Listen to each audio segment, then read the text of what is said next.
Selamat jumpa Bapak dan Ibu dengan saya Gustaf Bernard Rumkorem, Widya Iswara pada Badan Pengembangan Sumber Daya Manusia Provinsi Papua. Kali ini saya akan menjelaskan mengenai strategi pembelajaran yang akan saya gunakan dalam mengampu mata pelatihan manajemen perubahan sektor publik. Kali ini akan saya jelaskan mengenai strategi pembelajaran yang saya gunakan dalam mengampu mata pelatihan manajemen perubahan sektor publik dalam agenda kepemimpinan kinerja pada pelatihan kepemimpinan administratur. Sebelum menjelaskan strategi pembelajaran tersebut, terlebih dahulu saya akan menyampaikan beberapa hal penting yang menjadi acuan di dalam menyusun strategi pembelajaran ini.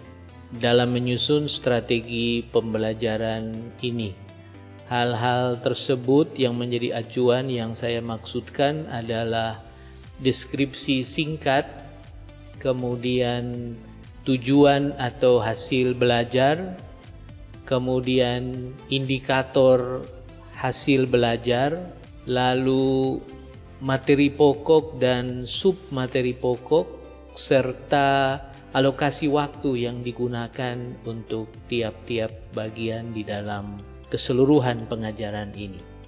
Deskripsi singkat, materi mata pelatihan ini membekali peserta dengan kemampuan memimpin perubahan.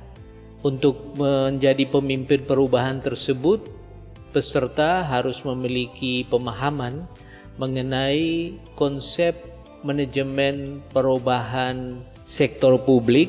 Kemudian peserta juga harus memahami bagaimana kepemimpinan dalam manajemen perubahan, strategi perubahannya seperti apa, kemudian bagaimana proses manajemen perubahan itu berlangsung, dan yang terakhir itu mengenai analisis perubahan dengan perspektif manajemen perubahan. Dengan begitu maka tujuan atau hasil akhir dari pembelajaran ini adalah peserta memahami konsep manajemen perubahan sektor publik. Peserta juga memahami kepemimpinan di dalam manajemen perubahan, kemudian strategi perubahannya, lalu tahapan manajemen perubahan, dan analisis permasalahan perubahan dari perspektif manajemen perubahan.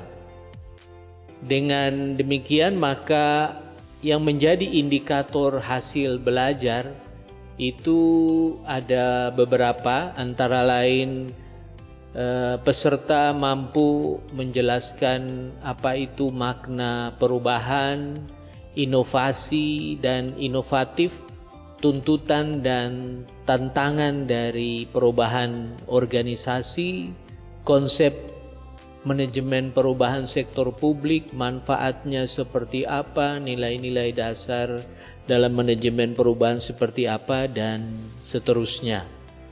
Materi pokok untuk mencapai tujuan pembelajaran seperti tadi tersebut di atas itu ada 3 materi pokok. Ketiga materi pokok itu adalah manajemen perubahan dan tantangannya, itu yang pertama. Yang kedua itu bagaimana mengelola perubahan di unit organisasi. Dan yang ketiga itu adalah bagaimana menganalisis permasalahan perubahan dari perspektif manajemen perubahan. Dalam materi pokok yang pertama, yaitu manajemen perubahan dan tantangan perubahan, yang akan dipelajari di sana adalah makna perubahan, inovasi dan inovatif, kemudian tuntutan dan tantangan perubahan organisasi, dan beberapa lagi yang lain. Kemudian materi pokok yang kedua yaitu mengelola perubahan unit organisasi.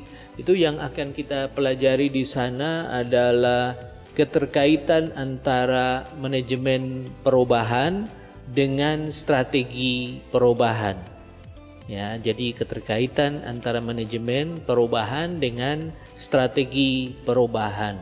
Kemudian yang kedua yang juga dipelajari dalam materi mengelola perubahan ini adalah tahapan manajemen perubahan. Yaitu kita tahu tahapan manajemen perubahan itu mulai dari memahami organisasi, diagnosa organisasinya seperti apa, bagaimana merencanakan perubahan, kemudian bagaimana melaksanakan rencana perubahan tersebut, dan akhirnya adalah mengevaluasi hasil akhir dari pelaksanaan rencana perubahan yang sudah dilakukan.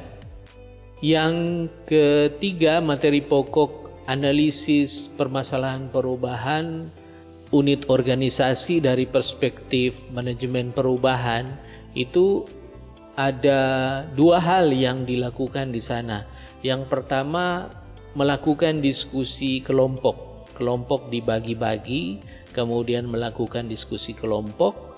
Lalu setelah diskusi kelompok itu dilakukanlah presentasi dari hasil diskusi kelompok masing-masing di kelas. Alokasi waktu untuk seluruh pembelajaran mata pelatihan manajemen perubahan sektor publik ini menggunakan 9 jam pelajaran atau 405 menit.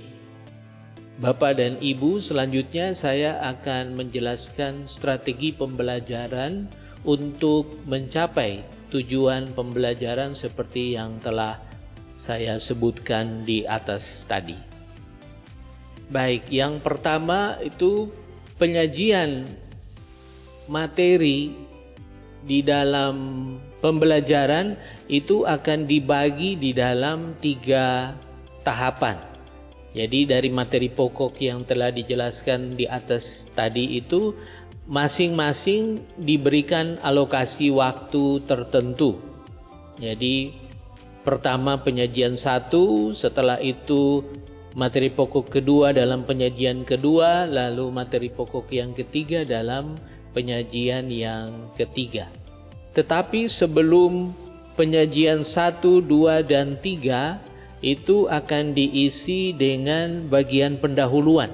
Bagian pendahuluan ini berisi tentang perkenalan, kemudian bagaimana menciptakan suasana belajar yang kondusif, lalu juga dijelaskan mengenai apa tujuan pembelajaran pada hari itu. Baik, selanjutnya saya akan menjelaskan berturut-turut bagian-bagian yang menjadi isi daripada pembelajaran ini. Bagian pendahuluan yang tadi tergambar singkat di atas itu alokasi waktunya sekitar 15 menit. Kemudian baru diikuti dengan bagian penyajian yang pertama, kedua, dan ketiga. Lalu pada penyajian penutupan atau bagian penutup itu juga membutuhkan waktu sekitar 15 menit itu untuk mendapatkan umpan balik pemahaman dari peserta, penerimaannya dari peserta tentang apa yang telah mereka terima selama pembelajaran itu. Setelah itu kita akan masuk kepada penyajian bagian yang pertama. Penyajian pertama ini adalah materi pokok yang nomor 1, yaitu tentang manajemen perubahan dan tantangannya. Penjelasan-penjelasan tentang makna perubahan, inovasi dan inovatif, lalu tuntutan dan tantangan perubahan organisasi, konsep manajemen perubahan, nilai-nilai, manfaat perubahan, itu semua dijelaskan pada bagian ini. Metode yang akan saya gunakan di sini adalah metode ceramah, tanya jawab, dan juga diskusi interaktif. Alokasi waktu yang yang saya gunakan untuk materi pokok yang pertama ini sekitar 120 menit. Selanjutnya pada bagian penyajian yang kedua itu saya akan jelaskan mengenai manajemen perubahan di unit organisasi. Penjelasan itu terkait dengan bagaimana memahami manajemen perubahan dengan strategi perubahan. Jadi di situ peserta akan dibekali dengan pemahaman mengenai apa itu keterkaitan atau bagaimana keterkaitan antara manajemen perubahan dengan strategi perubahan. Lalu hal kedua yang juga dipelajari dalam materi pokok kedua ini adalah mengenai mengelola perubahan unit organisasi. Total waktu yang dipakai di dalam pengajaran atau pembelajaran materi ini adalah sekitar 90 menit. Ada dua hal yang pokok yang akan dipelajari. Yang pertama, bagaimana keterkaitan antara manajemen perubahan dengan strategi perubahan. Yang kedua yang dipelajari adalah tahapan daripada manajemen perubahan itu. Yang pertama itu memahami organisasi, yaitu dengan melakukan diagnosa organisasi. Kemudian merencanakan perubahan, lalu melaksanakan rencana perubahan, dan yang keempat mengevaluasi hasil pelaksanaan dari rencana perubahan tersebut. Metode yang saya gunakan dalam penyajian kedua ini adalah juga ceramah, tanya jawab, dan juga diskusi interaktif.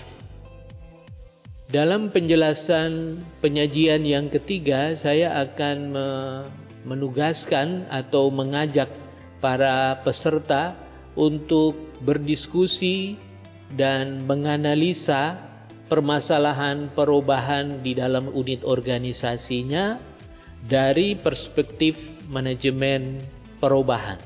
Di sini yang pertama itu akan dilakukan dengan cara diskusi kelompok. Para peserta dibagi ke dalam beberapa kelompok kecil. Di sana mereka akan berdiskusi, sharing, mengeluarkan pengetahuan dan pendapatnya mengenai permasalahan-permasalahan yang ada di dalam unit organisasinya. Alokasi waktu yang dipakai untuk diskusi kelompok ini adalah 60 menit. Kemudian yang kedua, setelah diskusi kelompok itu dilaksanakan, tiap-tiap kelompok atau tiap-tiap subkelompok itu kemudian mempresentasikan hasilnya di hadapan kelas. Ini untuk mendapatkan penyempurnaan, masukan, ataupun pendapat lain yang mungkin penting untuk melengkapi wawasan, pengalaman, dan pengetahuan daripada peserta.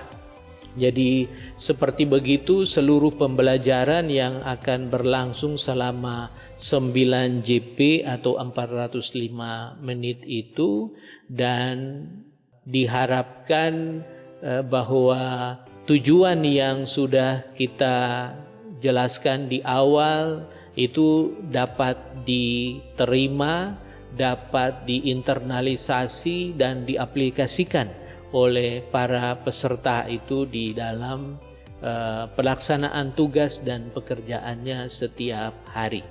Bapak dan Ibu, inilah seluruh penjelasan saya mengenai strategi pembelajaran dalam mata pelatihan manajemen perubahan sektor publik. Mudah-mudahan ini bermanfaat bagi peserta dan kita semua untuk terus mencari strategi terbaik di dalam membangun pemahaman dari para peserta, sehingga pelaksanaan tugas dan fungsi dari para peserta bisa berjalan dengan baik, dengan optimal, dan perubahan demi perubahan terus terjadi di dalam instansi dan organisasi kita masing-masing. Demikian Bapak dan Ibu, akhir daripada seluruh pemaparan saya kali ini tentang strategi pembelajaran manajemen perubahan sektor publik. Jangan lupa Bapak Ibu subscribe dan like, dan jika ada pertanyaan terkait pemaparan tadi, Bapak Ibu dapat mengisi kolom komen yang tersedia di bawah ini. Demikian, terima kasih, salam.